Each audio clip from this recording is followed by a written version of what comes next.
Hey guys, welcome back to another video. I have the honor of being joined here today with Adam from Vintage Sanctuary and Dom from Staven Sports Cards. How you guys doing? Doing great. I'm doing good. Yeah, thanks for having me on. Thank Yeah, you. I'm happy you guys joined me.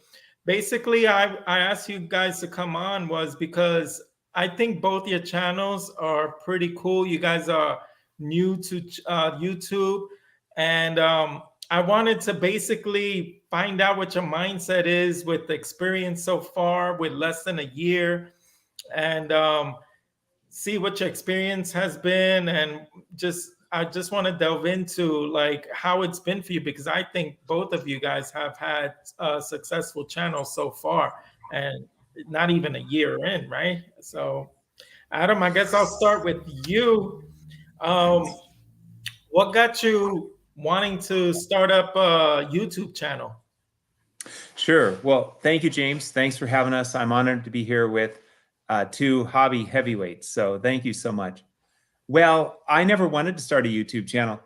Um, I was watching various YouTube videos after I got into collecting vintage baseball cards about 2.5 years ago. And the desire to connect with others continued to grow, others that have the same passion. And so eventually, I contacted Mike Moynihan, who has the Golden Age of Cardboard podcast. And I thought, and it's also a YouTube series. And I thought, wow, this is such a cool series among a lot of other cool, channels that I had watched. So out of the blue, I emailed him through Bench Clear Media and said, hey, perhaps you could have a new collector on and talk with them. And I said, by the way, I'm volunteering myself. And I did not expect to hear back from Mike. And lo and behold, he contacted me and said, let's do it. So we did it. And after that, I was literally on like Cloud Gem Mint 10 because I felt like I had made this connection into the community. I was talking to one of the, one of the fathers of the community or something, Mike, baseball collector. And so I had so much joy. I was so pumped from that it overcame my desire not to make YouTube videos. And so I just started making some relatively lame, they're cringeworthy videos. So that's what I specialize in. And the reason I didn't want to make videos, James, is because it felt artificial to me. I wanted some real friendships, I guess maybe with some local collectors, but eventually seeing the community, having a glimpse into this community, my desire to be a part of this community eclipsed, the thought I had in my mind that this is kind of an artificial way to do it, isn't it? And I realize now, no, because this is how we, connect when we're in different places, and then we can sometimes meet in person, maybe at the National, or if we happen to be in the proximity of another collector for a show or something. So ultimately, my desire to get connected with other collectors overcame my strong resistance to making videos. And so I started putting out some cringe-worthy videos and took it from there. Wow. And Dom, what got you to get your channel going? Adam, your videos are great. They're all cringeworthy for us when we first start, for sure. But honestly, I'd been watching the community for quite a while. It was something where I was always kind of just using the resource that YouTube is to kind of look things up and learn about things and live vicariously through people that have way bigger budgets than I do, especially growing up. Right. But the final push was kind of joining Brian Roth's Facebook group, Card Soup, and interacting with him and some other people that are YouTube commenters and YouTube creators in there. It kind of gave me that final push that's just like, this hobby doesn't have to be an independent thing for me. I can make these connections and learn more things and kind of interact with people. So it's been an absolute blast getting to do that and meeting people in person. It's definitely a step up from all the YouTube comments and everything. Wow. And then you've been collecting for a while. How long you've been collecting, Dom? Yeah, I've been collecting vintage for almost a decade now, which is like kind of crazy to say out loud. But I started collecting baseball cards when I was chasing like newer rookies and stuff in 2009. So it's been quite a journey, and as I've gotten to grow up and had a bigger budget, it's been a little more fun because I can pick up some more and more stuff year by year. Right. And then Adam is the polar opposite of you. You just started a few years back collecting. When did you start collecting? So I started collecting vintage baseball cards in the middle of 2020. So it's been about 2.5 years. I tend to think people are sort of either born collectors or they're not.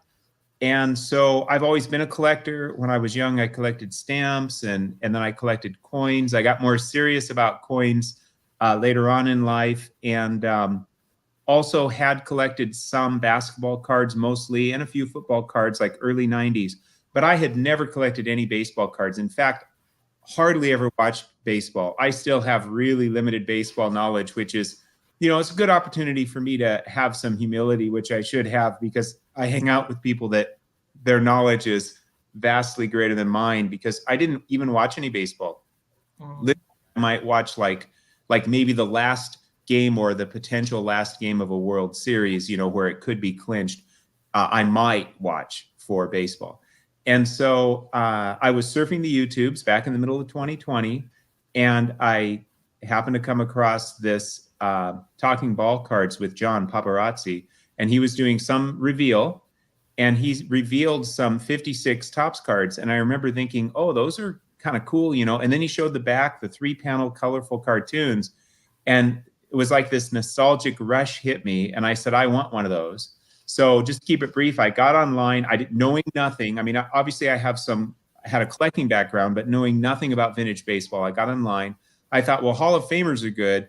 So I looked up the Hall of Famers for 56 Topps. I just wanted somebody inexpensive. So I got Hoyt Wilhelm in a BVG 5, sharp card way off center.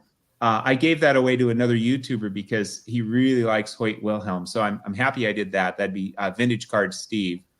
And then I was like, okay, I was just going to get that one card just as a representative of 1956 Topps baseball. And that was going to be the end of vintage baseball for me. I was going to keep collecting coins. That was my plan.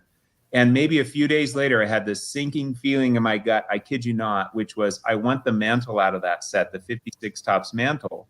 And I should be a little more ready. That's hopefully not too far away. And so so it was a sinking feeling because I knew that's not an inexpensive card, and that was going to take away from my coin budget. But anyway, I thought I'm just going to get the mantle and that will be the end of it. Well, guess what happened? I got the mantle, and as time went on, I found myself buying less coins and more cards and selling coins to get cards. And I still have some coins, and we'll see where that journey takes me. But this seems like a good time to show this glorious beauty. Wow, a grade 5 on that beast. And I should say, go ahead. That's a beauty. Here's the deal. I'll say a little bit more, but let me get it out of the plastic, and this might make it show off a little nicer. This thing is so sharp. It's definitely a little bit off center. Well, it's definitely somewhat off center, but other than that, it is just truly amazing. So here's the deal. I was very picky about condition at the time. And so that's why I got 5, because it was off center, but it was, so sharp otherwise. And I sold a Shaq rookie I had, his beam team, in a PSA 9, and I hit it right at the peak. Like, I sold that for $1,225. Right now they're going for, I think, maybe 300. I'd have to check. Hit it right at that peak. That paid for most of the mantle. And since then, I think the mantle has maybe doubled in value, and the Shaq has went down to about a quarter of its value. So I got lucky.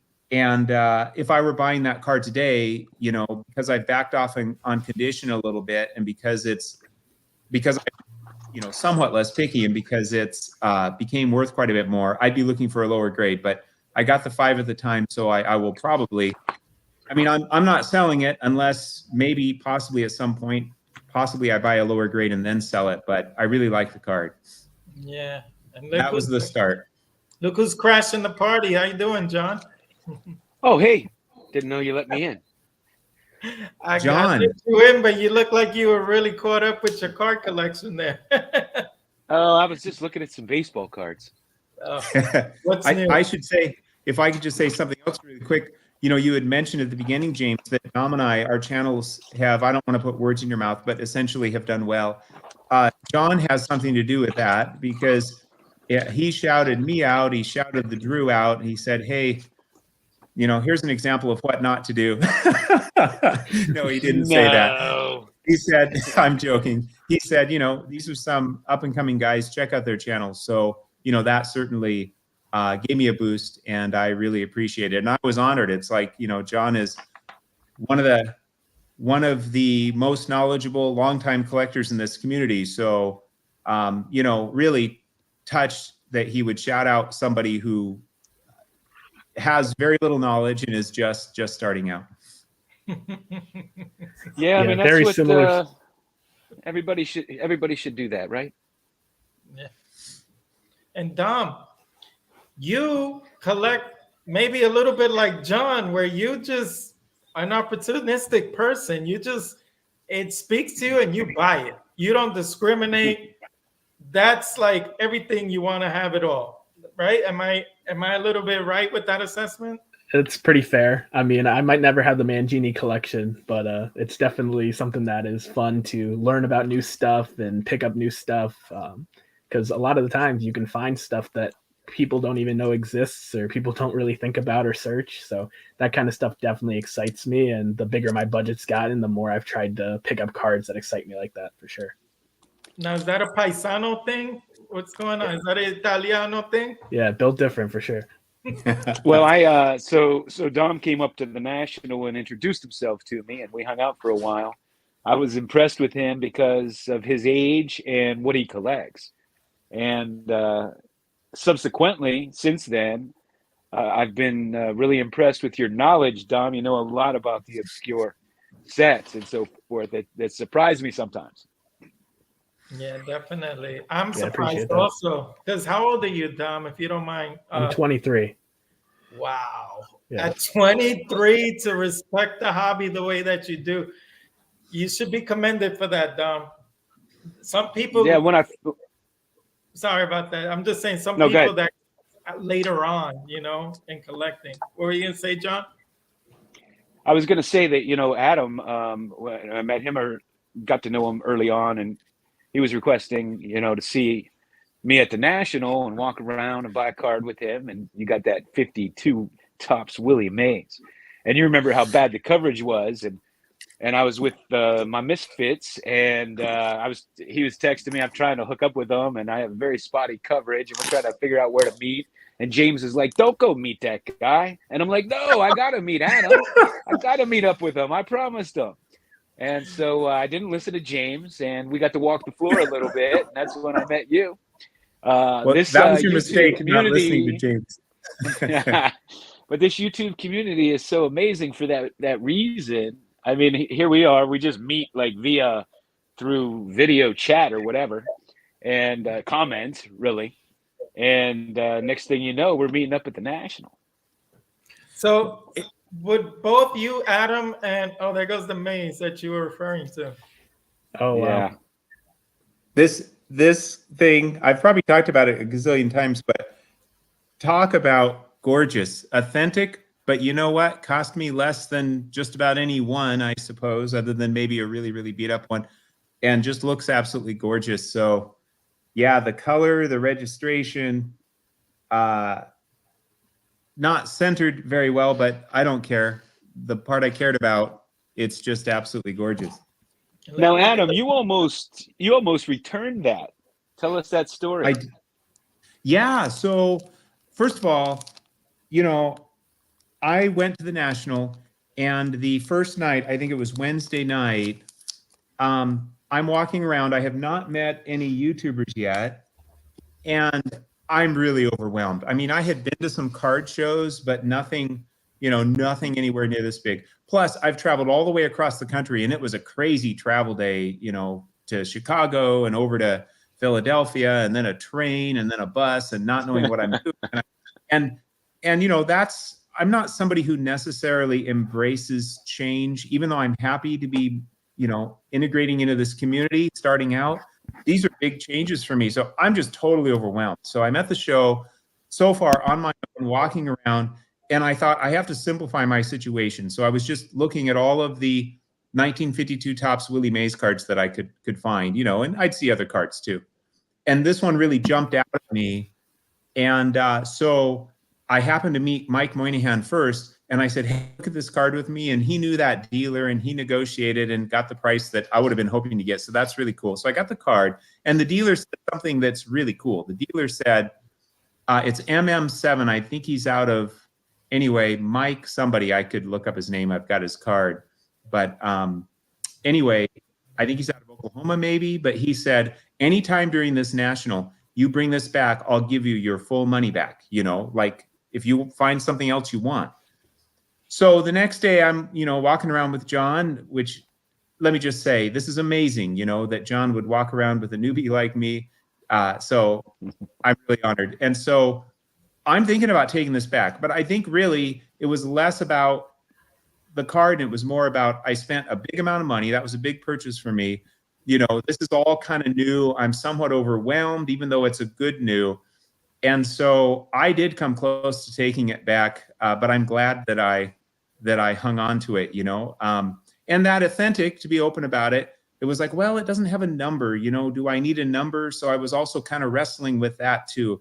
I mean, I'm okay with Authentic if like it's a strip card or something, not that I really have any of those to speak of, but I was wrestling with that too. So there was a lot going on in my mind for sure, but I'm very glad that I hung on to it. And you did a wise decision, because I would grab a card like that every day of the week, twice on Sunday, because that's a gorgeous example. And there's some cards that you can see are trimmed. They're like wavy. That one doesn't look trimmed, like it might have been just, it doesn't qualify size-wise, but doesn't meet size requirements, as they would say. So that means it wasn't altered. So it's a great card. It's not, your fault it came out like that from the factory. You made out on the deal then. And it looks really nice. I think maybe possibly a slight trim, but it seems to measure properly. So I don't know, maybe it's a minimum size thing. The surface seems to be not messed with. So, I will say one thing, it'd be kind of nice to know why, but I don't know that I want to spend the money to send it to SGC to find out, but it would be, it would be nice to know why. But anyway, it's a great card. That was always something lacking, man, when they would just give you an Authentic and not tell you why. Is it colored in? Is it trimmed? Is it minimum size? Because the reason to me matters a lot. Like Orlando has that 52 mantle that's just not quite big enough, right? But cards came out of the packs sometimes in different sizes sometimes. So to me, that's not altered or anything. That's a good card and should probably get a grade if that's the only reason. I've always disagreed with that Authentic if it's not quite the right size, if it came out of the pack and it's not trimmed.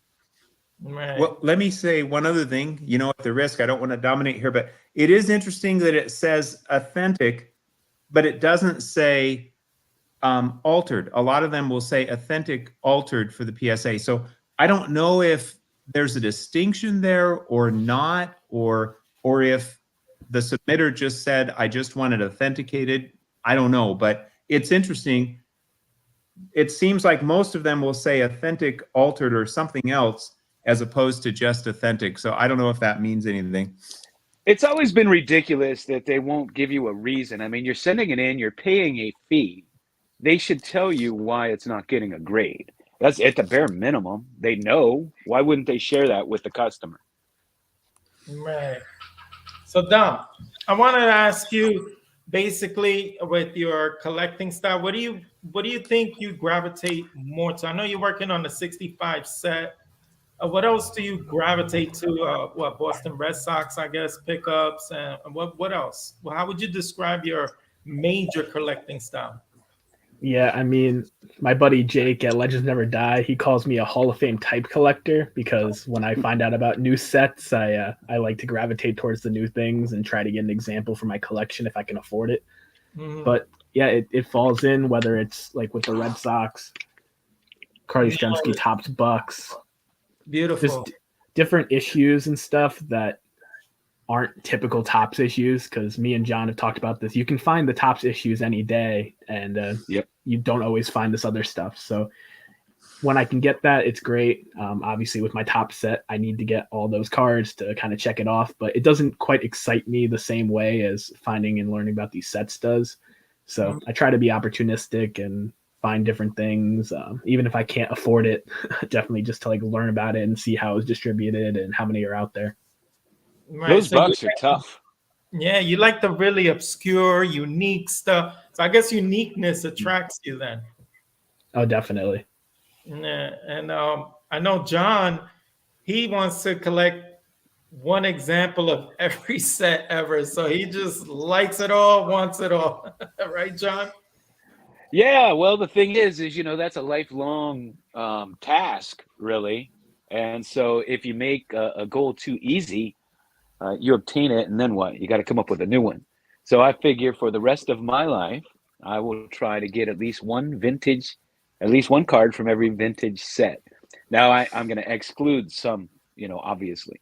Like one that I exclude right off the bat is test issues that were never distributed. I'm gonna focus on cards that were distributed. Okay.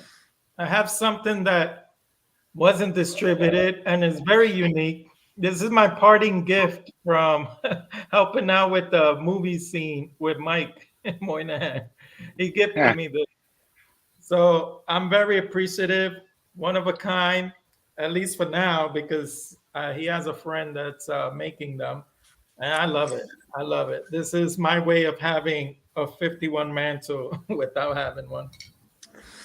So, John, let me ask you a question. Yeah. These guys are starting like less than a year. When you started, if you could think back and remember, were there anything that, discouraged you maybe in the beginning that you felt a little daunting, or you wish you could have maybe like fixed it sooner? Your I guess your video style or the way you presented your collection? Yeah, so this is a great topic, I think, especially with all the newer YouTube channels starting up, and how everybody has been inspired by watching them, and then they finally get up the nerve to get in front of the camera and do their own thing. And it's completely opposite of the way I started. When I started, I didn't watch a single YouTube baseball card video. I didn't even know there were any on there. I didn't search them or anything. I had a Facebook page, and still do, where I cataloged, like I made albums of all my cards, and I would make some videos and put them on there. And I had this YouTube video from a TV show I did, and I'm like, well, I'll throw a video or a few videos onto YouTube onto my account, just kind of like as an afterthought, really. And I didn't think many people would watch it, and of course they didn't. Right, I didn't get a whole lot of views, and then one day, Dave Blue Jacket 66 commented, and all of a sudden, I get all these subscribers, and I'm trying to figure out who this guy is, what happened, and I saw his video recommending me, and I remember him saying, if you like what I have, he has these great cards, and he said something along the lines of, you'll need to take a cold shower after you watch, or something like that. And then he gave me a suggestion, because I used to just sit on my floor and rip through my, DeLongs or my Tattoo Orbits or my T205s, and I go real fast. And he's like, slow down. I'd rather see one card for a long time than a bunch of cards. And I have one video where I have my foot in it. I'm just sitting there on the ground, like going through cards. And so that was very meaningful to me. And I took note, and my videos, they weren't very, very necessarily good back then. They're not necessarily good now. And then one day I went to happy hour, and I started getting my phone's blowing up. I'm getting subscriber after subscriber after subscriber. And this was a little while later, and Mike Baseball Collector had given me a shout out. And so that's really how I got involved and started interacting with people. And that's also one of the big reasons that I feel compelled to channels and worthy channels to give shout outs. You know, I'd make a lot of posts, check this guy out, let's give him some sub love, or I will shout out on a video. And I think that's very important because I may still be in obscurity if it wasn't for Dave and Mike, right? Wow. Adam, I guess piggybacking off of what John said, you said that John inspired you a lot. Anybody else like basically influenced you or maybe gave you a push to maybe like keep at it or just get your juices revved up like anyone else? Another channel? Yeah, so I would say, you know, John, definitely. You know, again, I was touched that he would reach out and kind of connect with people who were just starting out. John Paparazzi talking ball cards because, you know, I was just surfing the YouTubes, as I like to call it, and he's showing these 56 Topps cards, and I don't watch baseball. I don't collect baseball, never have. And I'm like, I want one of those, you know, so got to give him some love. Certainly Mike Moynihan, because, you know, when I reached out, I liked his Golden Age of Cardboard show, among other things I like to watch on YouTube, but I reached out to him and he took a chance on me. I would say, Geez Mikey, YouTube channel, because I would make comments on his videos and he would comment back, and he encouraged me because I said something on one of my videos. I said, oh yeah, I have this card, whatever it was. And he's like, well, why don't you show it off? Why don't you make a YouTube video? So he encouraged me. So I had made one YouTube video some time ago, like maybe a few months before I actually started making YouTube videos. And I didn't know. So, you know, did not have my phone horizontal. I had it vertical. And I think I showed my address, which I didn't want to do. And so I deleted the thing, shared it with Mikey, and he was gracious enough to say, you know, wonderful, but, you know, it sucked. I deleted the thing. And I'm like, nope, you know. But then a few months later, after connecting with Mike Moynihan, you know, then I started making the YouTube videos. And at that point, I actually thought about deleting some of them, but I said, I'm not going to do this out of respect for those who took the time to watch and comment. You know, even if I think they're not worthy of being up here, people took their time to watch and comment. So I'm not going to do this.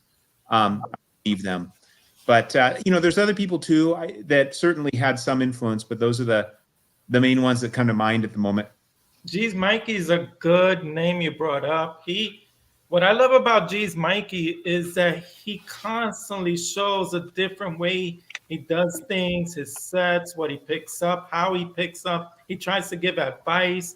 Even when he did the design on his wall that made it look like he's got a little storefront going. Like, it's just so cool to see how he thinks, how differently. And then I'm pretty sure he influences a lot of people to maybe think a different way to collect, or maybe inspires them to say, oh, I like what he did there. Let me see if I do something similar. So Dom, I guess to ask you a similar question. Anyone really inspired you, got your juices flowing with YouTube in the beginning, or pushed you to go a different direction? Anyone that you could think of? Yeah, definitely. I mean, from the guys that are still making content, I remember Nate from Tops 85 401 was one of the first channels I was watching.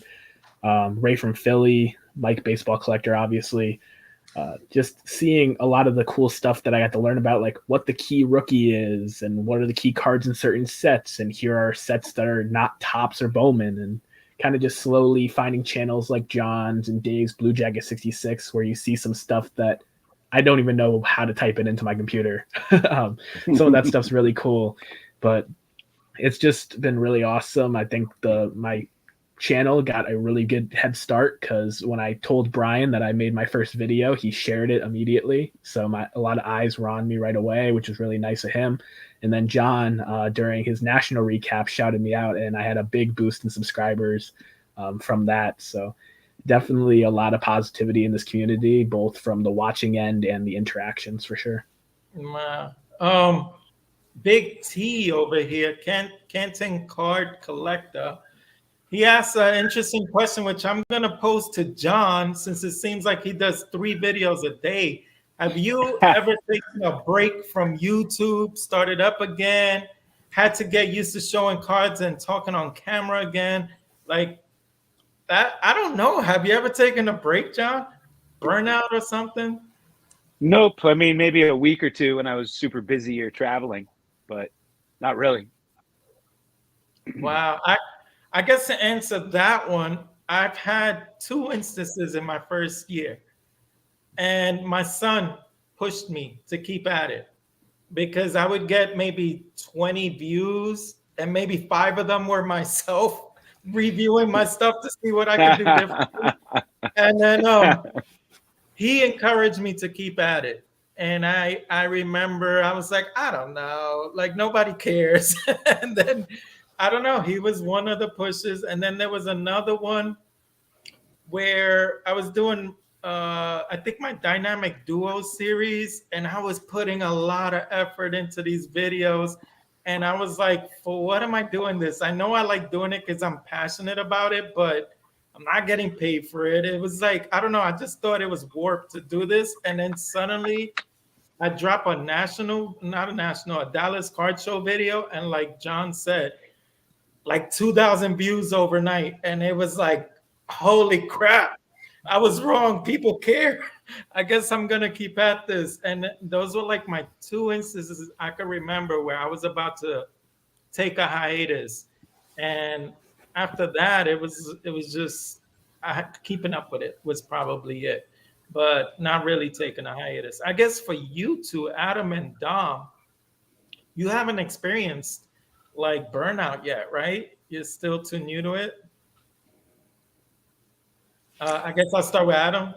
Sure. I would say, well, hopefully, if I pace myself, I won't have burnout. I remember when, some years back, I was chair of the department. I teach math for a living, and I wanted more release time in order to become the chair. And so the dean, he was like, why should I give this to you? And I said, because the other people who have done this job burned out. And I will promise you this, if you give me this greater release time, I won't burn out. I'll come with energy. I'll help us move initiatives forward. And he ultimately gave it to me. Of course, I sort of had him between a rock and a hard place because I'm like, hey, if you can find someone else to do this job, feel free. And nobody wanted to do it. But anyway, if I feel like I can pace myself, like I could put out a few videos a week, or I could put out a video every few weeks. So that's one way I can pace myself and not burn out. Usually I put out about a video a week, but I don't have any set schedule.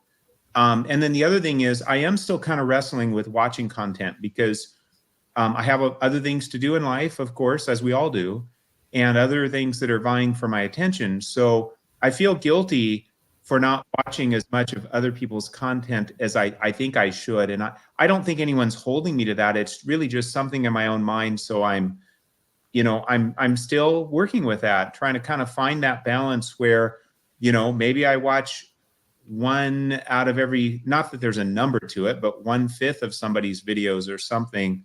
So I could use any advice. I'm still wrestling with, how to consume content without and still have a life, how to support people, but yet I can't watch every video. And maybe it's mostly just me wrestling with my own mind because I feel guilty. And Dom, no burnout from you yet?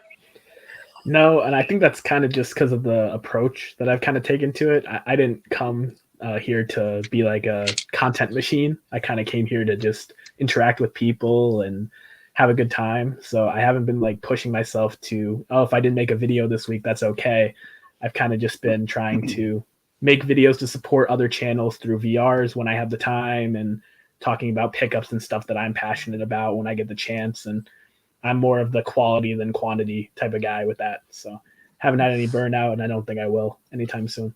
One advice I will give everyone is, whether it's collecting or YouTube, is go for different stuff that you're not used to collecting. This for Big T, for Terry, for John. You guys, when I watch your football videos, I tell myself I got to pick up a card like this one of these days. And I absolutely love this Jim Brown second year card. He looks so stoic. But to me, if you pick up something that's not, it's out of the norm, it's not something that you really collect all the time. Like I go to boxing, I go to other things, basketball once in a while, or autographs. That fuels me up again because now it starts getting my juices flowing. Like, oh, what else can I get? And I think John probably does that a lot, where he keeps switching gears and switching gears, and his collection just keeps growing, but from so many avenues. And I think that's good advice for burnout with collecting or burnout from YouTube, because now you get to take your channel through a different avenue and a fresh perspective, and maybe it broadens like the viewers that watch your stuff. So that's the only thing I could think of to say about the burnout. What do you think, John? You know, I think you should just enjoy it and do what you feel like doing. You know, I'm kind of a emotional person. What I mean by that is a feeling person. You know, like I go by instincts and stuff, and I'm not regimented. I don't like to be on a schedule. If I feel like making 3 videos in a day, I make 3 videos in a day. If I don't feel like making a video for a week and a half, I don't make any videos for a week and a half. I think you can stress yourself out trying to stick to a specific schedule and say, I have to do this or I have to make a video. I mean, this is something that should be enjoyable to you and a hobby. And it should supplement your collecting and make it better. You know what I mean? So that's what I would say. Don't stress yourself out about it. Yeah, and I think when you're in the mood, right, and you're feeling it and you're enthusiastic about doing it, you're going to do a better job too. Right. So sometimes also it's reaching for those pickups that I feel like are attainable. They're not like grail cards. They're attainable, but big cards like what you just showed with the 56 mantle and a grade 5. That's a huge pickup, but it was also kind of attainable. John, like what do you have on the horizon as something that you have on an attainable wish list? Like for me, this was always on my wish list. It was just a matter of finding one that looks centered, no creases, and one that I was really going to be happy with. What are you looking to pick up? Well, it depends on how you define attainable. It's like most cards are attainable for me. I'm just not willing to go that high. You know what I mean? I think we all have. I'm kind of a budget collector. I don't like to spend a lot of money. So attainable. One is I showed a big Dave Orr old Judge card not so long ago, and I got the fielding version. James, you might remember I was looking at that one at the National. That guy wanted a lot of money for it. Right. So I got the fielding version. I want the batting version of that card. Dave Orr, he was a good 1800s player. A lot of people won't know him, but if you look him up, he was a good player. That's one. That's one. How about you, Dom? What is on your wish list that's attainable? I've honestly really loved the 1964 Topps tattoos. I've been looking at those a lot lately. I really like the art style of them. It kind of is like a mix between pre-war and post-war vintage. The look of it, the art. So that's one that's been on my radar lately. But kind of just have a bunch of different save searches and things that I look at every so often, and just trying to find stuff, even the stuff that's like misspelled or mislabeled on eBay. Nobody's looking at it because they didn't write the right thing.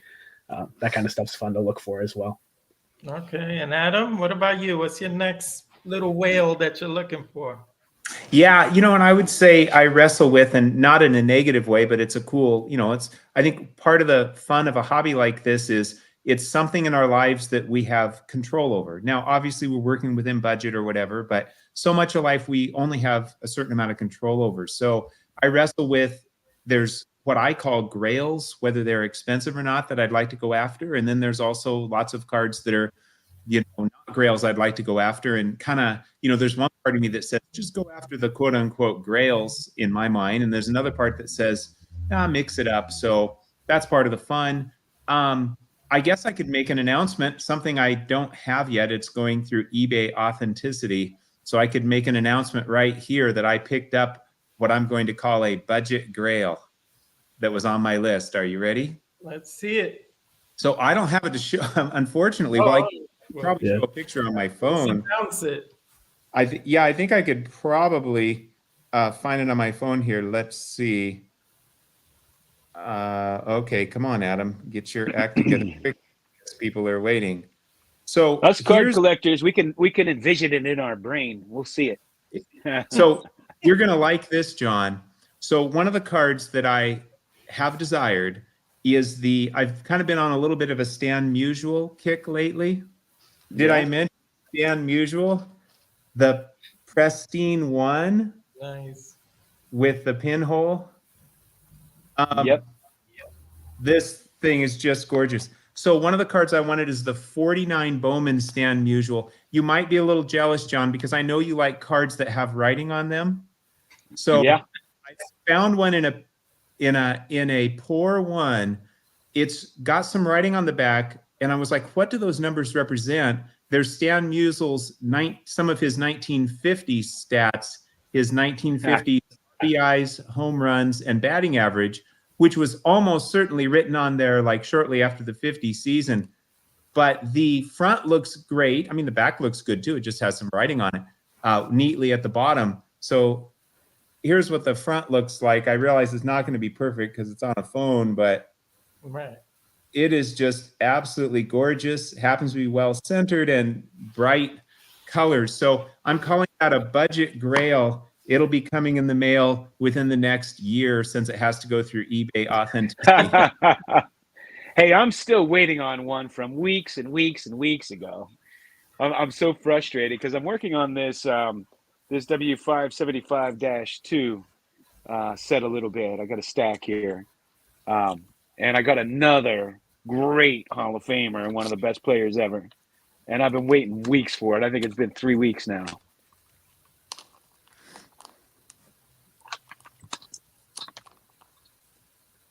Oh, I'm sorry. I thought you were gonna share. Yeah, I thought he was showing something. I thought you were looking to unveil it. I could show them if you want. These four panels, it's hard to see the cards, so I don't know. I can show you the ones I have so far. So here's a Ty Cobb. Oh wow, that's It's a beauty. Pretty low pop set. That's a Trish Speaker. Got the and I joke that this was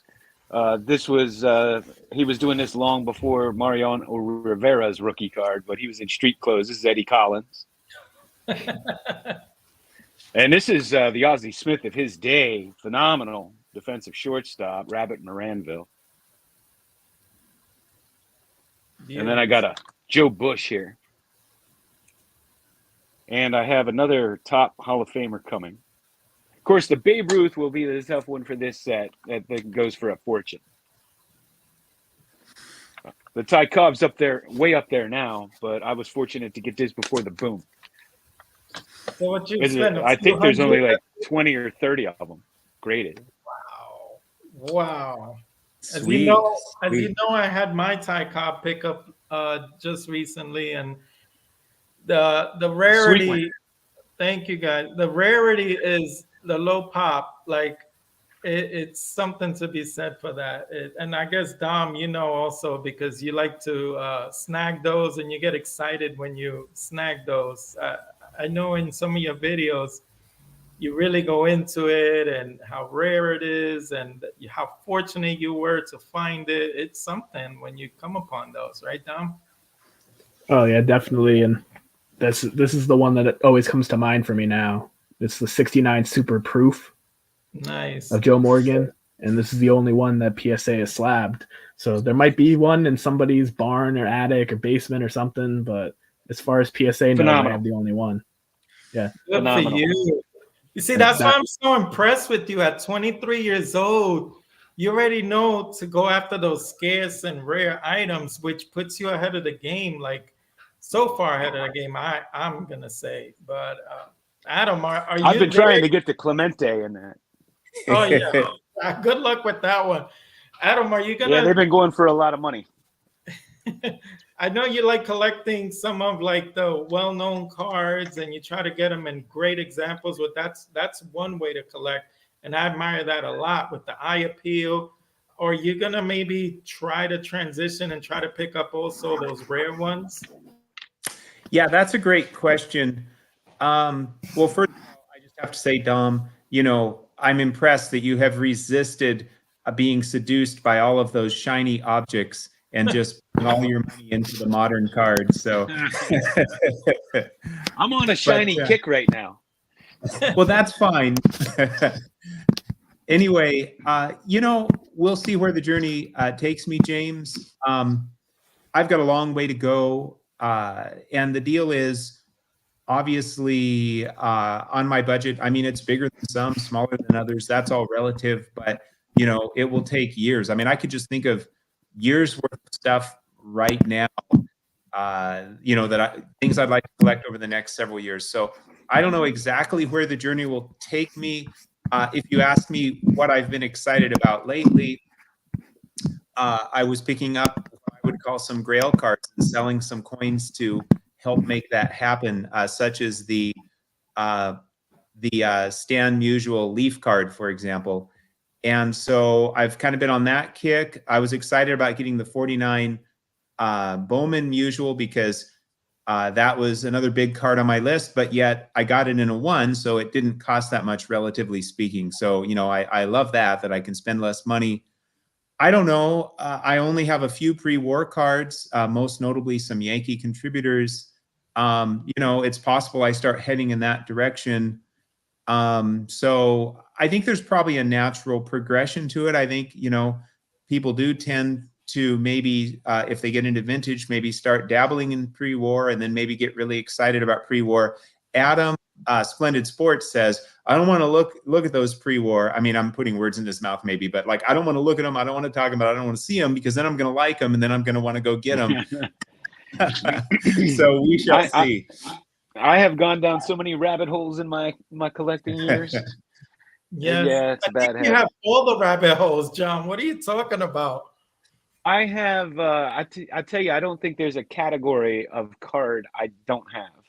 Honestly, I'm for sure. And so for Adam, it's like the world is like all the possibilities. For Dom, you've already been doing a lot. And are there any rabbit holes you haven't delved into that you might want to, Dom? Well, pre-war is the biggest one. I mean, I've dipped my toes in a little bit, but I definitely haven't dived all the way in. I'm more so in the researching stage of that. It was kind of like Adam. I just was kind of avoiding it, partially for price and partially just because of how much vastness there is in there. But I've been researching a lot of it. I've picked up a few here and there, pre-war wise, but post-war, there's still so much stuff I don't have that I'm more comfortable in there, and that's where I spend the majority of my money. But I'll get the shiny cards occasionally. I'll get some pre-war occasionally, and just have fun with whatever I'm picking up. So Dom, I'm curious, James, not to take over your questioning, but I think it'd be interesting for a new, a younger collector delving into pre-war. Can you share with us some of the things you did pick up and why? I didn't pull any pre-war out, but I picked up one of those Franklin Bakeries pennants of Smokey Joe Wood. That was nice. A really cool pickup. The guy just, because it wasn't a Hall of Famer, was just giving it away. Ferguson Bakery. Wait, you mean Ferguson? Yeah. Yeah, it's Ferguson Bakery. Yep. Well, that's way pre-war. That's pre-World War I. Yeah, it is. Yeah. I think those are 1916, I believe. 1916. Yep. The blankets are 1914. And then at the National, I got one of those T205 silks. The silk look with the T205. Those are really cool. Those are great. Those are much harder to find than the actual T205s too.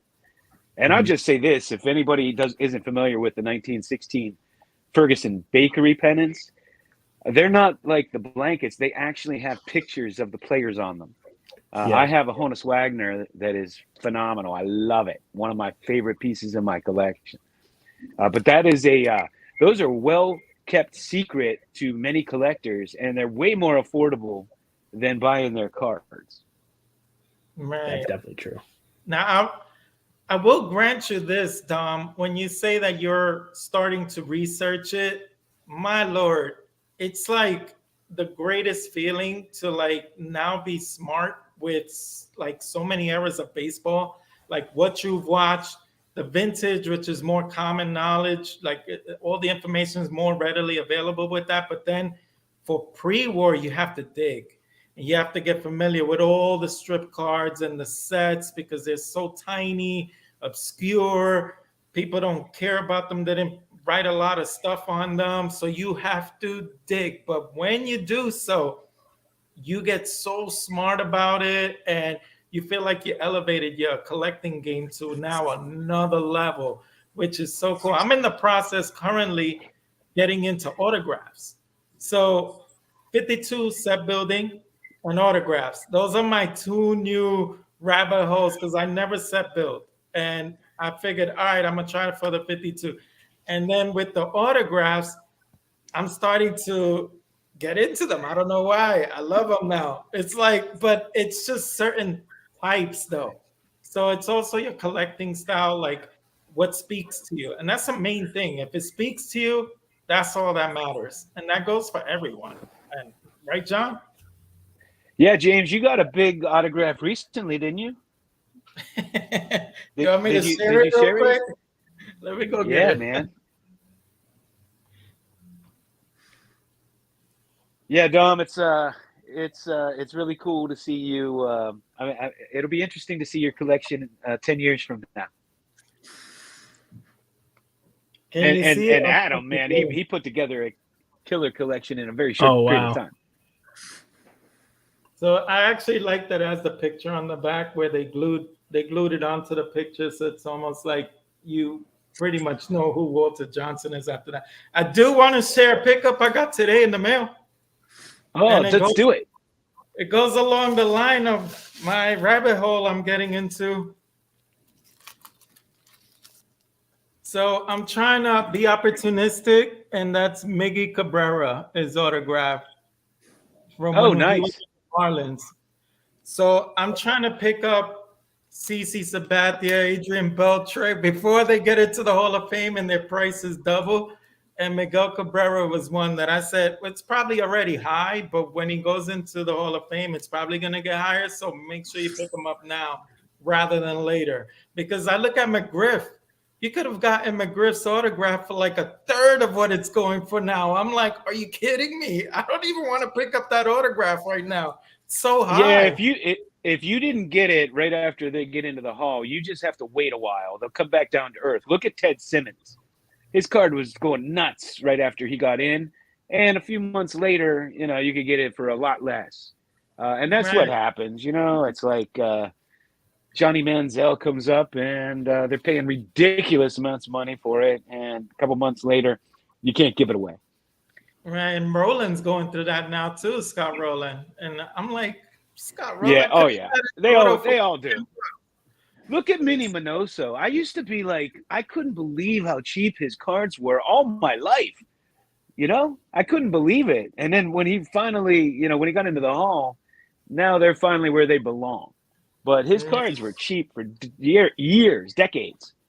I thought, because when I was a little kid, I would grab every one I could find to him. Right. Have you ever gotten into any autographs, Adam or Dom? Yeah, I was going to say I do collect autographs as well, but I'm kind of new to the signed card thing. Not like the pack pulled stuff, but like the actual autographed cards. I've gotten a few of those the last couple of years, and that's been really cool. But that was something that one of the first card shows I ever went to, people were just like, oh, no, you'll ruin a card by getting it signed. And now all the signed cards go for crazy money. That's how it used to be. Yeah. It was it hurt the value of them years ago because you were altering the card. Mm-hmm. And really what changed that, having seen all this in the transition, what really changed that is when the card companies themselves started putting authentic cards in. Then I noticed, you never wanted to get a rookie card signed in the old days. It would, devalue it. you'd never take a Hank Aaron rookie card and get it signed. But after the card companies started to issue these things and they got so popular, then everybody all of a sudden wanted these things signed. So it was, things change in the hobby. There are things I used to collect just because I loved them. They weren't worth anything that are now worth a fortune. And, nobody knew what they were back then or whatever. Like, I know the Briggs meat, Willie Mays I got. It was an obscure, like Dave Blue Jacket 66 knew about it. I think he has the mantle. What about that set?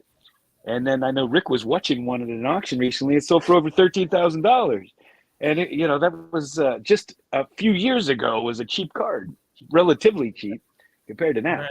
Nowhere near that, not even a fraction. You have a Christy Mathewson. I don't remember if it's the one where it's a landscape. Yeah, the sideways one. Where it has like a yellow background, like the sky. Yep.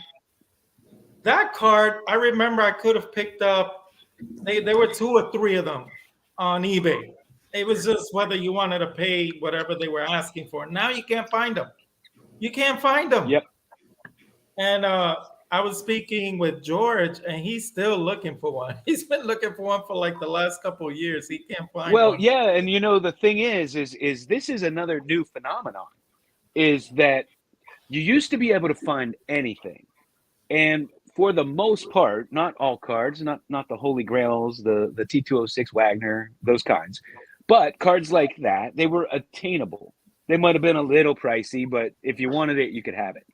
What I see now, and what I think is happening, is that card collecting has gotten so popular, and I think there are more collectors now.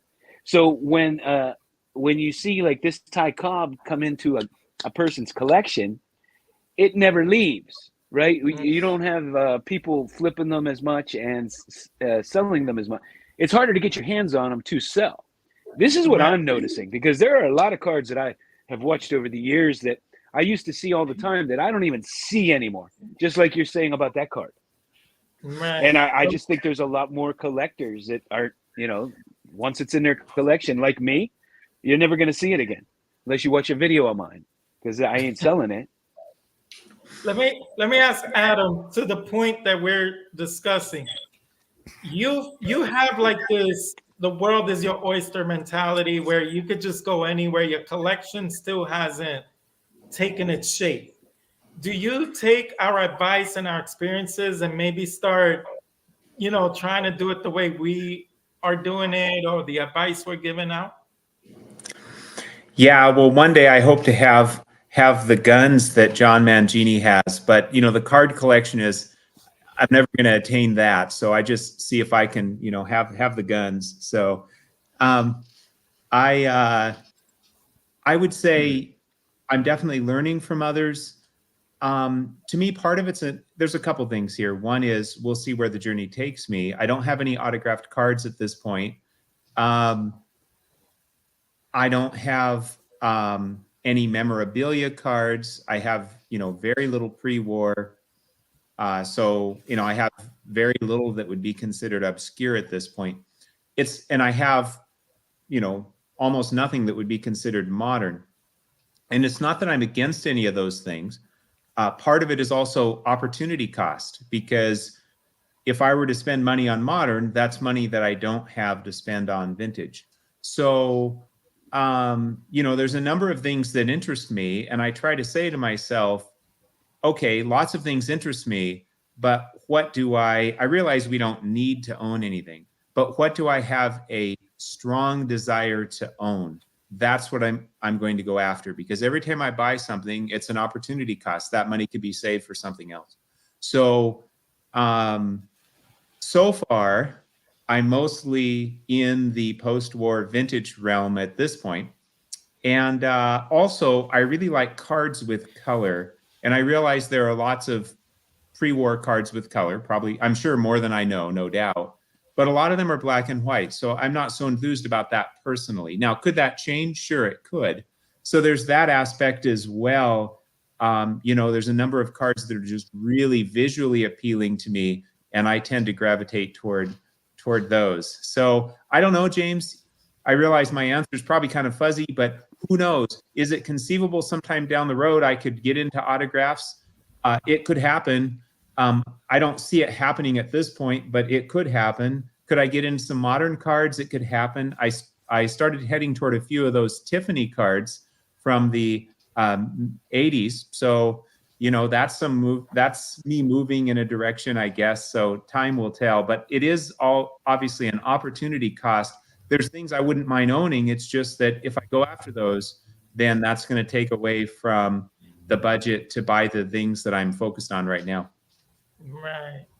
And Dom, with you have, how big is your collection? Is it really immense? I don't know, like, since you're young, if you were able to like get so much stuff, maybe you went to flea markets and kept buying up nice stuff. Like, how big is your collection? Because it looks like you have a lot. Yeah, I've definitely compiled a lot of stuff for sure. The quality has just gotten better, like I said, as my budget has grown. But when you collect for over a decade, like you're gonna have some stuff. So it's really awesome, and I didn't think about that, John, but yeah, in another decade, who knows like how crazy this is gonna be, and then looking back with all the great stuff. I look back when I started collecting again in 2014. I stopped traveling around. I had traveled for work. So 2014, I had brought all my stuff. I had all my stuff in climate controlled storage, and I brought it all out, and I started collecting again. And just since then, it is unbelievable. I might have doubled my collection, you know, since then. And I already had an enormous collection from all those years ago. And all the years that I collected. So yeah, if you think about it, imagine what yours is going to be like in 10 years, especially as you know, in life, you tend to earn a little more money as you get older too, and save more money. So you have a little more disposable income to spend as well. You know, it's funny. I feel like John and you, Dom, I feel like you're both a little similar in how you collect. I mean, John, with due respect, you've been doing it way longer and your collection is like, you know, but Dom, for such a young age, his appreciation for what he likes and gravitates to is similar to John. And I feel like you guys just want a great collection of a lot of things. Me, on the other side, I've been trying to like downsize it and have more quality over quantity in a way. So I'll take cards that used to speak to me, but don't speak to me anymore, because I guess I look at them and I'm like, eh. And if it gives me that feeling like, eh, I just feel like I could package this with a bunch of other stuff and trade it for a card that I'm like, yeah, this works for me. So that's, well, you know, yeah. There are a lot of people that collect that way. They want quality over quantity. I want quality and quantity. You're just greedy. No, but there are some people, you know, I like a big collection. I like to have all the nice cards that I want, not just some of them. I want to work on my sets. So I don't really use that phrase. Now I get it. And there are some people that would just have, man, they just rather have 20 high grade, you know, great cards. And that's all they want, and they don't need to collect for the rest of their lives. Or some people just buy a card once a year, but it's a fabulous, either rare card, or, you know, there are so many people that only want 9s and 10s now, so they'll save and they'll get one of those, and that's what they have. For me, I'm a big collection kind of guy, obviously. Right. I think I think I have thought about how big I want my collection to get, and it's still kind of on the early side.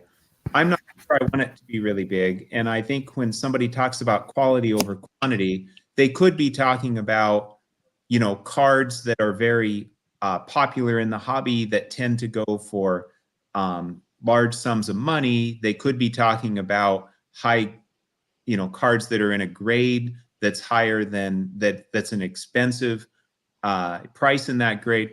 It's also possible they could be talking about keeping the cards, whatever that number is, whether it's 100 cards or whether it's 200 cards, keeping the cards that are most meaningful to them. And I think where that appeals to me on some level is, let's say a person has 200 cards, and of course there's no wrong way to do it, but if those are the 200 cards that are the most meaningful to them, then they can, you know, spend their time on those cards and give them more love. So it really remains to be seen. You guys can, you know, laugh at me in 10 years when maybe I have 3,000 items or something and say, yeah, good luck with that 200. Or maybe I'll have 200 things, you know, items I really like. I don't know. But, you know, one thing I think is really cool is the diversity in this community. I mean, most of us are middle-aged white guys. Obviously, Dom, you know, younger white guy. Well, I guess, you know, Hispanic. So we don't have a lot of black collectors. Maybe none of you, maybe I'm the only white guy here because you guys are, you know, but I'm gonna get myself in big trouble. But anyway, most of us are middle-aged guys. And so, you know, I guess there's some diversity there, but less diversity, but there's so much diversity of thought and approach. And I think that's really cool. And I love the way everyone supports other people, whether they have, you know, a large budget, a small budget, whether they're just starting out or they've been doing it for a long time, yada, yada. I think I just totally botched that. No, you made a good point, a couple good points there. Absolutely. And that's one of the awesome things about this community is, you know, there are a lot of guys that collect totally differently than I do, and I'm sure you too, but we still watch, you know, the channel and we still appreciate what they have. You know, like Brandon's baseball cards, he just does unopened packs. And I have some, but it's not something that I collect, but it's still enjoyable to watch, right? There are TTMers. I've never done a TTM in my life, but I still watch them. And everybody has their little niche. There are super, you know, one-player collectors. And then there are guys like me who want to have a museum and try to get everything I can get, and wrappers and everything like that. I collect posters, old vintage posters, uncut sheets. You know, I love all that kind of stuff. Right. So, have you ever super collected anyone or close to it, like with one of your Pirates players? Me? Yeah. Clemente and Willie Stargell and the old Steelers. I don't know if I would be called a super collector, but I have a heck of a Clemente collection. Okay. And Willie Stargell too.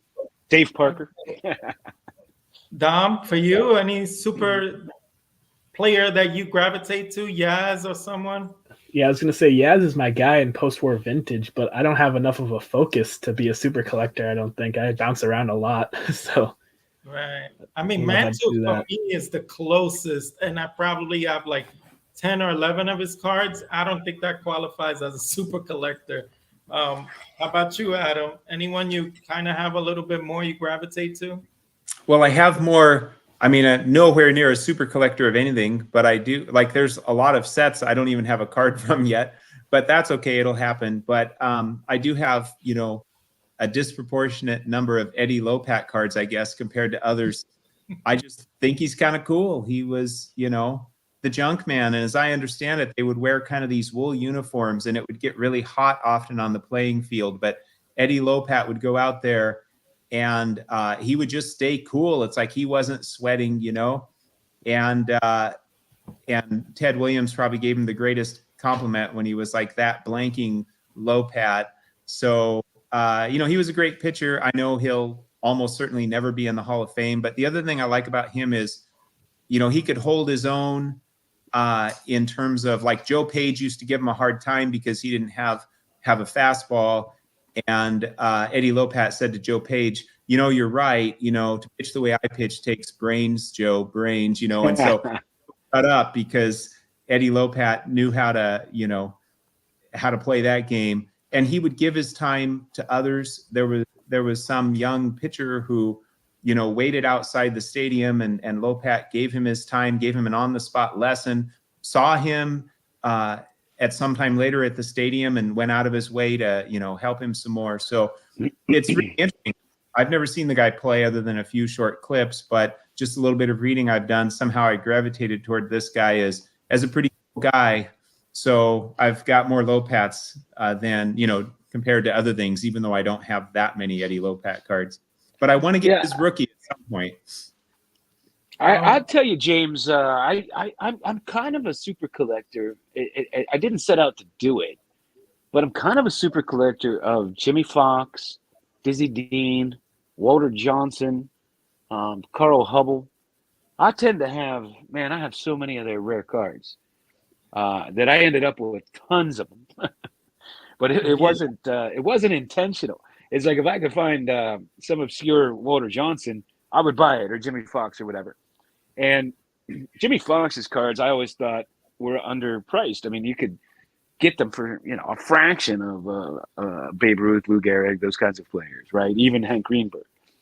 So I would just pick them up because they were affordable, and I wanted them. And he's one of the greatest players ever. Walter Johnson, I don't know how I ended up with so many his cards. Right. Oh, let me ask you a question based on YouTube. Adam and Dom, like you just started it recently. Did it take you aback to be at the National and to be just hanging out with people who have had channels for years and we're all just hanging out like we knew each other for a while? Like, Adam, how did that feel for you? Like, was it like, were you like in awe, like, oh my God, they're accepting me or something like that? Yeah, absolutely. It was really incredible. And, my entire life, I've been a collector, again, vintage baseball only over the last about 2.5 years. But even when I collected other things like coins, I was never part of this tight-knit community. I mean, I'm sure they're out there. I was just never part of it. So one of my, greatest memories from the National is on top of the Claridge Hotel. And John was up there. Dom was up there. You were up there. Lots of people were up there. So that was wonderful. I remember Dom and I sitting at one of the tables, and he's showing me his National pickups, and I'm showing me his. And that's one of my greatest memories. And I remember, everybody everyone was so welcoming of everybody else. And it didn't matter what you were collecting or whether it was, whether it was less than $1 or whether it was some 5-figure card. People were happy for you that you found what you were looking for. And to me, that's just a glorious thing. And the other thing too, when people say social media, they often think, social media, it's like a Wild West out there. That's where people hide behind their computer screens in their basements and take pot shots at other people and say all sorts of nasty things. Not in this community. It's nothing but love. I mean, I've had a couple of just 1 or 2 mean comments out of all of the cringeworthy videos I've made. And those were not people in our direct community, so fair enough. I can ignore that or shadow ban them or whatever the case may be. That's social media for you. Dom, I know you were hitting me up on a live stream. Are you going to be at the National? Are you going to be at the National? I'm like, yeah, I'll look for you. And it was like I barely really knew you for more than a month or 2 because you would comment. But when I saw you, I was like, hey, buddy, what's up? But it wasn't, like YouTube has brought us all together in a way where how else are we going to enjoy our collection to this extent? It's like if you're not on YouTube, it's just going to be sitting in your closet or maybe have a card room, but no one's really going to appreciate it other than you. And I think that's what's cool about it. Now, how was it for you when you were at the National?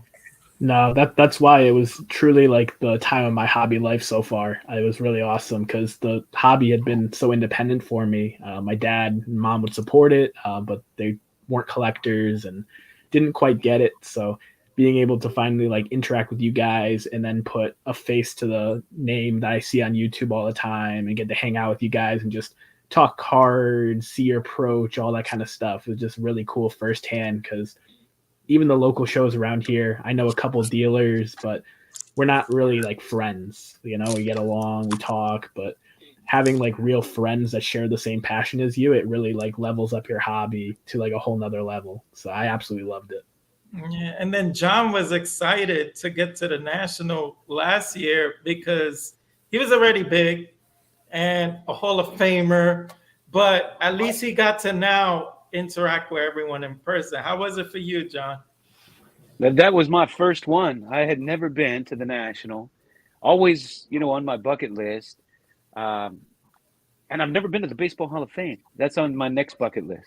Yeah, me So I was neither. always afraid to go to the national. I was always afraid because, it's like kind of going to a casino and you run out of money and then you go hit the ATM. And I was afraid, just being overwhelmed and having too much, running out of money the first hour, right? There's just so much there. And because of YouTube, when I went this year, it wasn't about the cards. It was about the community and the meeting everybody and hanging out with everybody. And so that made it so much better of an experience for me, and took some of the pressure off of having to go look at cards all day long by myself, and overspending too, to be honest with you, because there was so much else to do, you know. So I don't know why I always felt that way, but just felt like I wouldn't be able to control myself with all those cards. Especially in the old days, because you nowadays you could pretty much go on eBay and find whatever you're looking for. In the old days, if you went to the national, you saw all kind of stuff you may never see again for a while. You know what I mean? Right. Yeah. So I just wanted to on that subject. I'm gonna go this year, even if it's just for a couple days, only because I love interacting with everyone and yeah, hanging out. Like the national for me is no longer about picking up cards. It's more about hanging out with you guys because that camaraderie that we have, yeah, it's cool on YouTube to comment and support each other, but it's like 100-fold better when you're hanging out with each other and just shooting and shit, having some drinks and hanging out. I want And to add something that I wasn't expecting, and that is that it was equally as cool to see when you pick something up, like that Mathewson, or when Rick picked something up, and how excited everybody was, and he got that that National City Juan Marichal that I passed up regrettably. But anyway, I mean, I was very happy for him to get that, and it's kind of fun to see the pickups that your friends get and how excited they are. And when we were back at the house, and we each had boxes of cards we brought to give to each other and to trade and stuff like that. That was just a blast. That was like you're saying, the national, as far as card buying, was secondary. Walking the national and interacting with everybody was primary. yeah, and we had a little bit of a different experience because we had the Misfits. It was like a sorority house and whatnot. So that was like the after party after the national, and the party just kept going. So that it's gonna be hard to top that one now. I have to give a shout out to Mike, baseball collector, because that that cocktail party that he started. I mean, what a wonderful experience. And I was surprised that there weren't more people there. Like, I think more people should participate in that.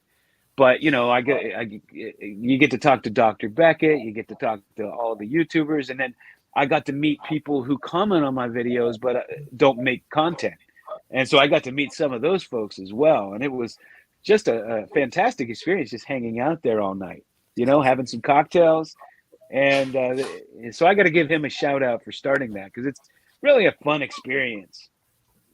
Look at Caesar. James slept with me at the national. He never talks about it. I crashed at his 2 years ago. I crashed at his hotel room one of the nights, and yeah, we just don't talk about that. Pepino, man, I have to say, my biggest disappointment was that he didn't come to the national. Yeah, I was excited to meet Pepino 2 years ago. He was one of the guys I was excited to meet. He knew when I met up with him. It was like I was like a little kid in a candy store. I don't know, for some reason he was larger than life when I was still 1.5 years into YouTube. Yeah, I wanted to say that when this is kind of funny because I told you I didn't know there was a YouTube community until I got shouted out, right? And then so I went looking after that, right? Like I'm like, oh, there's guys doing this. So I would search baseball cards, and I'll never forget the first two people who popped up for me that I knew first, and that was Nate 85401, and then Tops 85401, and then Pepino Man. And I'm sitting there, I'm cracking up, and I'm like, this guy's showing baseball cards. I was losing it. I called my wife over. I was having coffee in the morning. I'm like, you got to see this guy who collects baseball cards and what he's doing. He's hilarious.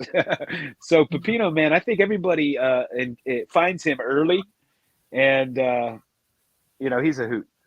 Yeah, Dom, who would you want to meet at a future national? I mean, a lot of the West Coast guys missed this past year. So hopefully I'll get to meet some of them in Chicago this year, whether that's Nate, Caesar, all those guys. So that would be really cool. But there's a lot of new people in the community that I've been friends with too that will be going to their first national this year when I'm in Chicago. And that'll be really cool because, like you said, seeing people pick up stuff is just as rewarding as the picking up stuff for yourself. So seeing people with their eyes wide open like I was last year at the biggest card show in America, like, is going to be pretty special as well. Right.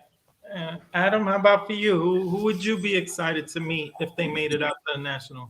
Yeah, I would say like there's a ton of people, but if I could only meet one, I mean, this is tough, right? I probably shouldn't even say this, but somebody I haven't met before, I think I'd go for Orlando, a collector's dream.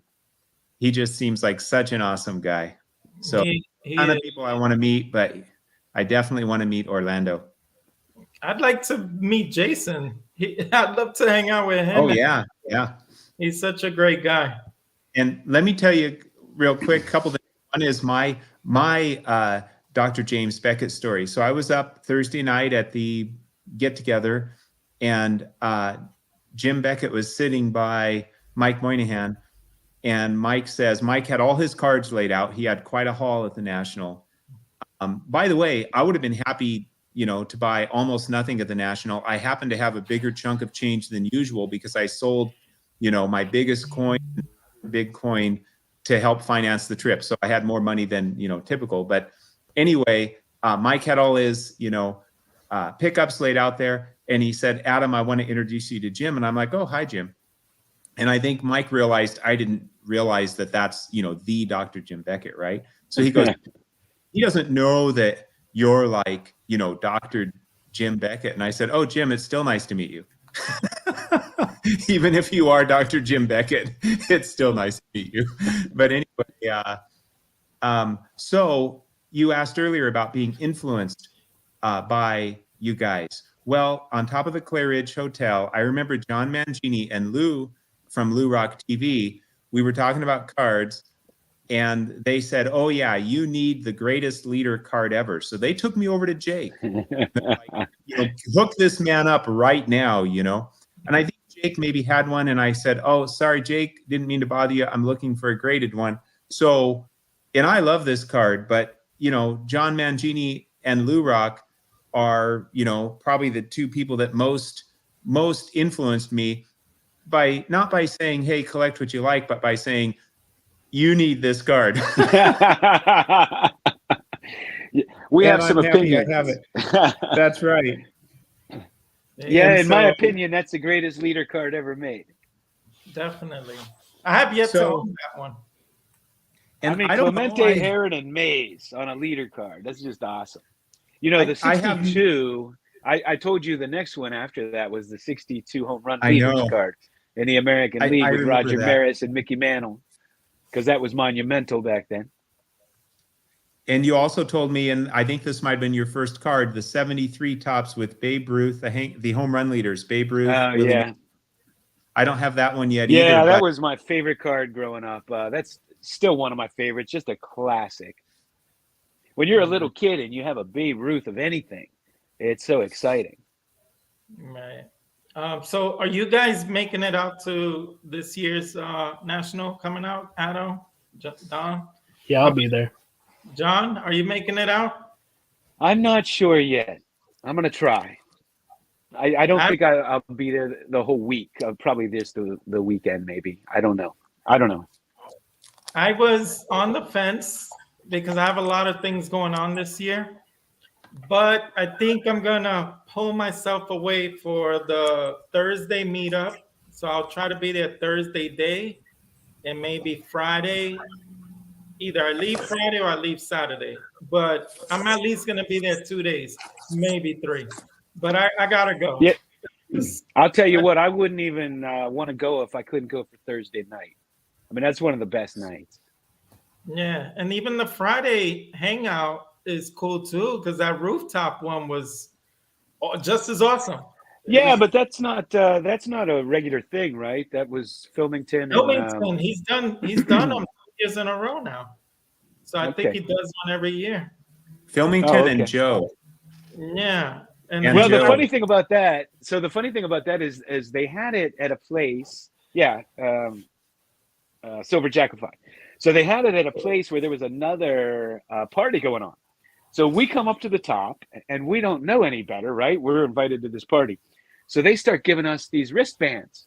And we go over and there's all kind of drinks and I go to pay and they're like, "Oh no, the drinks are included, the food's included, this and that." So we're all getting like drinks. We're like, "Holy cow, these guys are ballers," right? Like you got they're spending a fortune on this.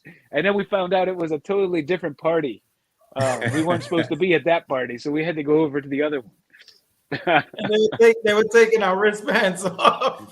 Yeah. But they just as soon as you came up, they would just give you a wristband. They're like, "You here for the party?" "Yes." "Here you go." Yeah. I remember they were serving shrimps and everything, and I was turning Yeah. it down. Afterwards, I was like, "Dang it! I should have grabbed like two or Well, three then of them." we went over to the other place and there was no food and we had to buy our own drinks. It was like, this isn't the same. I had a blast. I had a blast that night, though. I mean, I got to, meet so many cool people and hang out. As where I met Orlando, came up and introduced himself. Iconic Al and his wife. Yeah, yeah, I loved it. Well, I guess we touched on all the bases as far as like starting a YouTube channel, and for you guys, like I just wanna, I'm curious. Are you aware at how popular you guys are for starting so early? Like it took me a while to get 100 subs, let alone 200. You guys have like shot up fast. Are you aware that it's not that easy, Adam and Dom? Well, I would say part of this could be people feel sorry for me, so they give me a sub.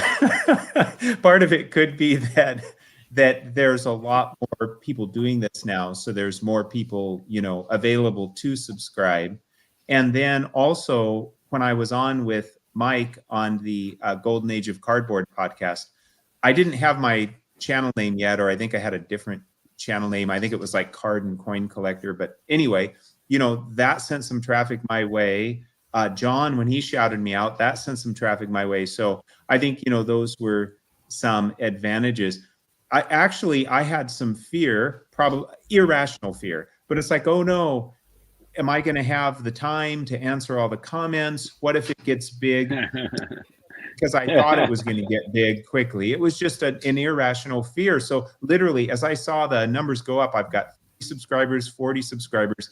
It caused me anxiety. It's like, no, don't go up, don't go up. So a lot of people might be like, I want more. And I'm like, no, let's just keep it small. I just want to connect with a few people. It doesn't really scare me anymore because, I can see that it's, it's just slowly going. But all I really want to do is connect with some people. I think, I know that John, with his background, and I think probably any of you, if John wanted to, he could have a much bigger channel. He knows how to leverage fear, desire, and curiosity. He could do that. But one of the things I respect about him is his goal isn't to have this, hype channel. That he could do it. But I'm just trying to connect with some people, whether that means 100 subscribers or 500.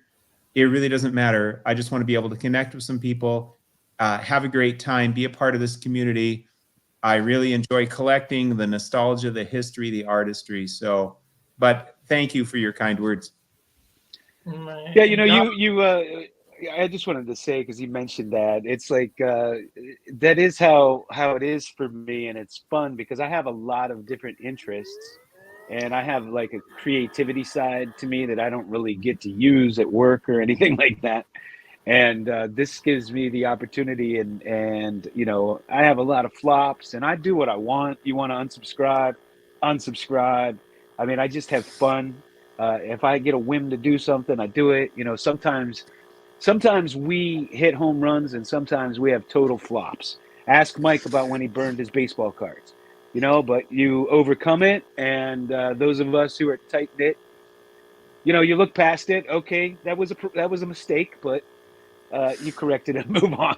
But I do, you know, I just have fun, and that's what it's all about. But I wanted to ask you guys: have you noticed there are so many new channels coming on that I am having a hard time keeping up with watching them all? And I feel a little guilty, a little bad that I don't get to comment as much and watch as much as I used to, because there's just new channels coming every day. You know, are you finding that?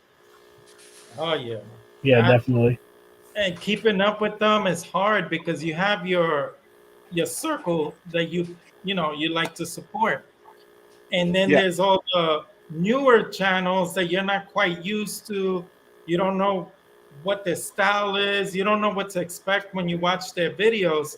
So sometimes they fall to the wayside, but it's not that you don't want to support them. There's just so much time in the day that you could, put into watching a video. Plus, you're trying to brainstorm to make your video. So it gets pretty challenging. Like Adam was alluding, Yeah. you kind of you, you kind of like that you're getting a lot of support, but at the same time, now it gets challenging to like juggle it all. Yeah. So Yeah. yeah, And I but mean, you Dom, want to comment, you want to support the people, you want to support the community in general, but you also especially want to support the people that support you. And right? it's starting to get really challenging. And then Hmm. I'm sure a lot of people are like me, where you put it on while you're working, or you put it on the TV at night while you're going to sleep, or whatever, and you know, you can't comment that way, right? Right. So you're watching stuff that you're not commenting on, and I feel bad about that too, because it's like sometimes I'll go out of my way, like I'm watching it on TV, and then I'll pull up the history on my phone and make a comment. You know what I mean? Like I feel Right. compelled. But it's almost like work sometimes to keep up with all these channels and all the videos that you want to watch and support. Yeah, it does My get. my videos help people go to sleep. That's how I got more subscribers to help him go to sleep. Well, when I want to laugh, I watch your video. I get a kick out of your dad jokes and your puns. You Dom, and I was gonna Pepino Man, ask, and then Decon Doug. He's like an actor. I know he does has an he acting gay? background. He kicked my butt recently. I love doing that Yeah, interview with him, the exclusive. That was one of the highlights of my YouTube videos. I really love doing that. That was a real pleasure with Doug. then I got to put up with James and Mike busting my chops. You bust my chops too. What are you talking about? This last video with Mike, he was like, "Who's responsible for this?" Uh, Dom, I wanted to It's say all hi. in fun. No, it's all good. I wanted to ask you, Dom, did you like how are you handling like well not handling that kind of like a little bit too much, but how awesome is it for you to get this support and it's obviously due to your passion and knowledge at such a young age. But how is it what you expected? I kind of didn't come in with like big expectations. I've definitely been blessed. Eddie's in the chat, Cardboard Chaos. He always says we don't count subscribers, we count friends. And I think that's kind of been like my approach with the whole thing is like just trying to make relationships with people. Um, and honestly, like that has exceeded my expectations. I thought, hey, if I make a half a dozen good friends, like I'm doing really well. And there's a lot of people that I'm able to text with, hop on a phone call with, comment back and forth about pickups, ask questions, and on a first name basis. That's just really cool. So all the support's definitely been a blessing. It's helped from Brian shouting me out right away, John and other channels shouting me out along the way. But yeah, I really definitely appreciate the support. You know it's gonna get bigger and bigger. You do know that, right? Eventually it'll stop. No. How long do you Yeah, think you're gonna take this, John? How long? Forever? John, hold on. What was the question? how long do you think you're gonna take this? Take what? YouTube in Me? general. Yeah. How long? I Can don't you know. I don't think about those things. How long am I going to live? You think you're gonna do it forever? I mean, He'll be I'm in. not I saying- mean, until I don't have fun doing it. okay. Or you shown everything, which is gonna be forever. Dude, I mean, when the thing about YouTube is that people never go look at your old videos. They never look at your old videos. So I have done the same video 3 times in different ways. And no, that's the one thing. I was actually, I had a talk with Mike Moynihan about this at one time. I was like, well, I want to do, we should do some sort of contest or something where the task to win something is to go back a year and pick a video from somebody and recommend it or something. Because it's, I don't know what it is about YouTube. It has a shelf life of 2 minutes, right? It's like you have a video, you comment, and nobody ever looks at that video again for the most part. Every once in a blue moon, I'll get a comment from a video from a year ago. Like if somebody's searching a specific set or, and somebody that's newer to collecting or newer to YouTube. But for the most part, nobody goes back and looks at your old videos. Am I right on that? No, I think it's a little bit right. I think part of the reason for that is because people may be challenged trying to quote unquote keep up.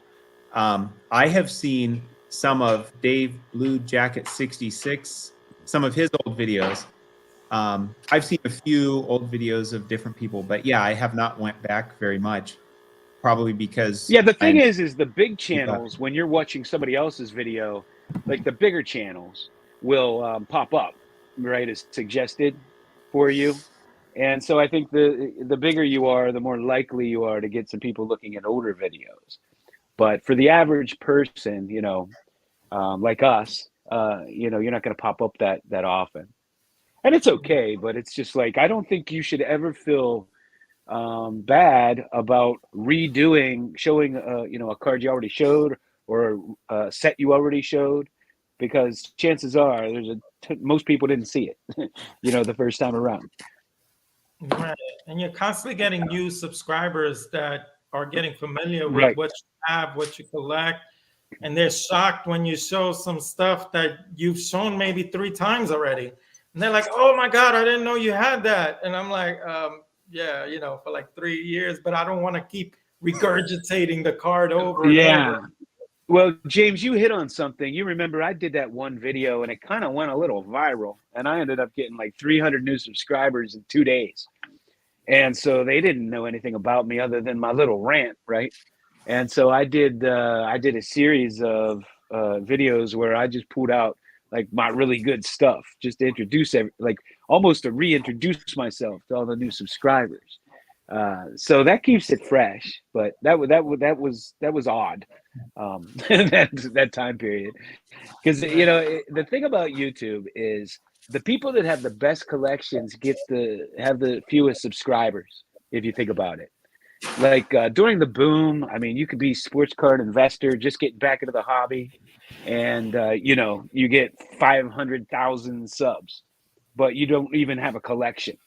And you get guys that just, talking smack or whatever, never show a card, and they have, 100 times more subscribers than all of us.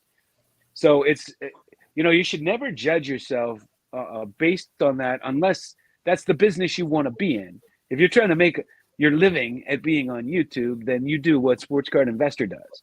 But if you're a collector and you just are doing it for the reasons we all do it, then you can't worry about how many subscribers you have or trying to compete with that kind of stuff, because people want the drama. They want the drama. They want to know how to make $1 million in a day, even though they're not going to. But that kind of thing. That's what they want. as far as the masses of people. Right. Dom. By the way, there could be people who weren't here for the first part of this live stream, so they did not see they did not see this glorious, authentic 1952 Topps Willie Mays. Never be afraid to show a card again. Now, I wanted to ask you: have you've steered away from like those investor channels or get the new hot prospect? You've steered away from that and stuck with vintage? Yeah, I mean, I don't feel like I learn as much with those channels typically. They're more so about the production value and getting clicks than actually like showing off like a passion or actual knowledge about stuff. So I typically gravitate to people that are just showing cards and trying to tell the story about them. But you know, like there's a place in the hobby for those guys. It's just not my cup of tea. Yeah, I have to say, I'm gonna say one negative thing here. Rant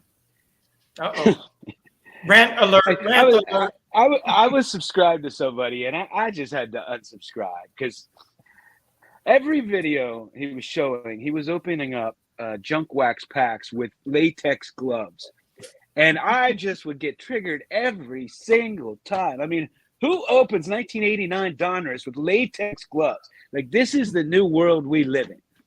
I mean, it is unreal. You know, I've had my vintage cards, no latex, nothing. I get, 8s, 9s on them when I'd send them in for grading. Like, what is with this latex glove thing and opening junk wax? I just can't understand it. I mean, I just can't understand these latex gloves these days. Maybe for the new shiny ones, you're trying to get a 10. I get it. You can clean those things up. I've done it. You can make them look real sharp. Most of the flaws just wipe off with a nice jeweler's glove. But the junk wax era cards, and I got triggered when Sports Card Investor paid $10,000 for the '88 basketball cards, and then he and that guy opened them with latex gloves, and they ended up getting mostly 7s and 8s out of them. I mean, that's actually comical, right?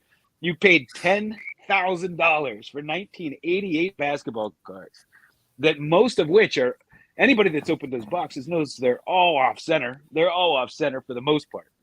And but to watch somebody open them with latex gloves because they're so special, is mind-boggling. All right, I'm done. Well, yeah, John, I just have to say I'm triggered, man. You used junk wax like 3 or 4 times. I know. I'm just messing with you. But, I will say this. To me, this is totally ironic because I don't think any of us are doing this for an investment. However, I do give thought to the money that I spend for sure. And I think some cards are more apt to have appreciation than others, although nobody can guarantee the future. But I will say this that I think is pretty fascinating. I pretty much don't watch or have unsubscribed from the hype channels. But the 3 people on this live with me, if I were looking to invest rather than watching the channel of like Sports Card Investor and some of these others, if I just watched the channel of you 3 guys and listened to what you were buying and watched it and bought those things, I feel confident that from an quote unquote investment standpoint, I would end up doing much better than actually taking the advice from these hype channels. Even though if you go back and look at their advice, they lost money on everything they ever bought. I mean, who spends $10,000 on 1988 basketball cards? That's crazy. I mean, it didn't take me very long to know that they had no idea how to invest in sports cards. I mean, I never saw anybody come on and say, "Hey, I've taken those guys' advice and I just made, $100,000 last year doing this." I haven't seen one video of anybody saying that. Have you? No, and I feel so I don't bad. think they exist. I don't think they exist. There were a lot of young collectors that would take their advice, invest in whoever, Prism, this basketball player is going to be the next guy. And they would put $2,000 on their credit card. And then they were in the hole because that player didn't turn out. He was a bust.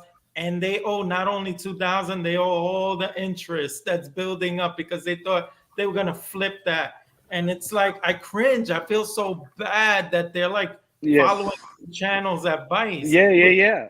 Granted, and you were like, they're ruining the hobby because all these kids that probably could have got in a healthy way got in on this side, and they hate the hobby, you know. And Yeah, right. And that's why I was outspoken about it. But I'll tell you, I don't know if you watch these guys, but they would have some hype video. I made $10,000 in an hour, and they would go to the card show, and you would see them talking to people, and they would never show you them buying or selling a card. And then at the end, they would say, "Oh, I sold these," and they'd show some money and say, "I just made this." But no evidence to prove that whatsoever. No evidence of what they paid or sold. It's just a bunch of hype and them walking around talking to dealers and making, negotiating here and there. And after watching a few of these, I'm like, is this a total scam? It's almost like watching a break where the guy goes off camera and comes back and says, "Oh, you didn't get anything." It's as much of a scam. If you're going to tell young people this is what I'm doing and you're not proving it, I think that's a problem. Yeah, it is. Well, guys, this is almost 2 hours. We're in an hour and 45 minutes. I told you, Adam, this thing will go an hour and a half without trying. And that's how it was, right? It's my fault. I probably account for this being over an hour. It's my fault. If I wouldn't have joined, it would have been an hour and a half. I added half an hour to every one. I'm glad you joined. Well, hey, it was an honor to be with you guys. Yeah, I really enjoyed it. Thanks, James, for letting me.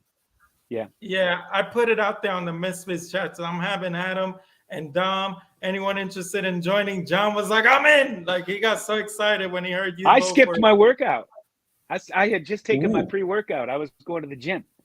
Yeah, and Lou also wanted. When I heard Dom and Adam were going to be on, absolutely. The Dom and the Adam, Right. But I want to thank you for joining us, and also I want to thank everyone that viewed. You guys were commenting and adding to it. Too many people that I could even remember offhand. That Dylan, Caesar, Henry S. It's too many people. But I want to thank you all for joining us. But Adam, thank you. Dom, thank you. Your passion is what reinvigorates me when I watch YouTube. Is your passion. Like Dylan also is another one. The passion. All new people that want to start channels, do it, but do it passionately. Do it the way you love. Collect what you love. Collect the sports you love, the players you love, the era you love, but do it passionately and it won't fail. Adam, Dom, Dylan, Decon, this is proof that if you do it passionately, it's going to show through and people are going to like your stuff. But I got to thank you. I got to commend you.